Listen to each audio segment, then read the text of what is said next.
அதாவது அந்த டைமில் வந்து நம்ம 42 ரூபா கொடுத்தோன்னா நம்ம கையில் $1 கொடுப்பாங்க. இப்போ வந்து நம்ம 95 ரூபா கொடுத்தா தான் நம்ம கையில் $1 கிடைக்கும்.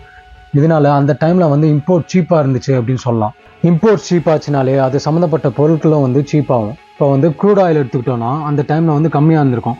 அது கம்மியாக இருக்கனால பெட்ரோல் டீசலும் வந்து கம்மியாக தான் இருந்திருக்கணும். 1999 பெட்ரோல் ப்ரைஸ் வந்து 23 ரூபாலேருந்து 30 ரூபா பெர் லிட்டரும், டீசல் வந்து 30 ரூபாலேருந்து 13 ரூபா பெர் லிட்டரும் தான் இருந்திருக்கு. இதுவே தங்கத்தை எடுத்துக்கிட்டோன்னா 10 கிராம் தங்கம் 24 கேரட்டில் கிட்டத்தட்ட 4000லேருந்து 4500 ரூபாய்க்குள்ளே தான் இருந்திருக்கு.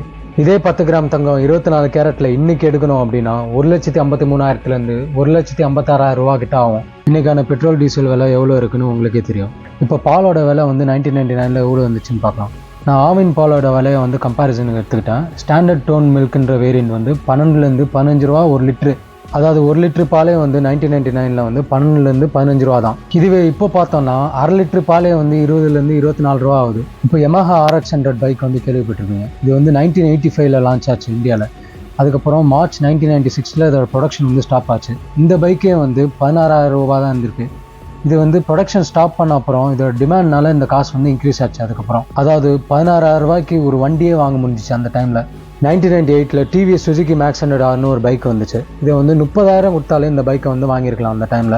ஏன் இந்த பைக் எக்ஸாம்பிளுக்கு எடுத்தேன்னா, இந்த பைக்கை தான் எங்கள் அப்பா வாங்கினார் அந்த டைமில், லோனில் எடுத்தார். அந்த பைக்கோட நிறைய மெமரிஸ் இருக்குது. இந்த டேட்டாலாம் கருத்தில் எடுத்துக்கிட்டு இப்போ அந்த 10 கோடியோட வேல்யூவை கம்பேர் பண்ணி பாருங்கள், ரொம்ப பெருசாக தெரியும்.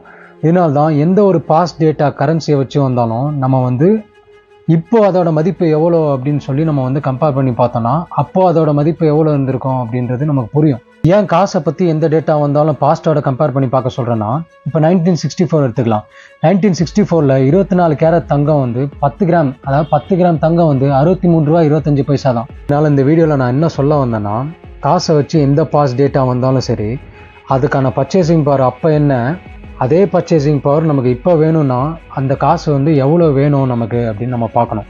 அதை பார்த்தாலே அந்த டேட்டாவோட வேல்யூ வந்து நமக்கு என்னன்னு தெரியும், அந்த காசோட அப்போ இருந்த மதிப்பு.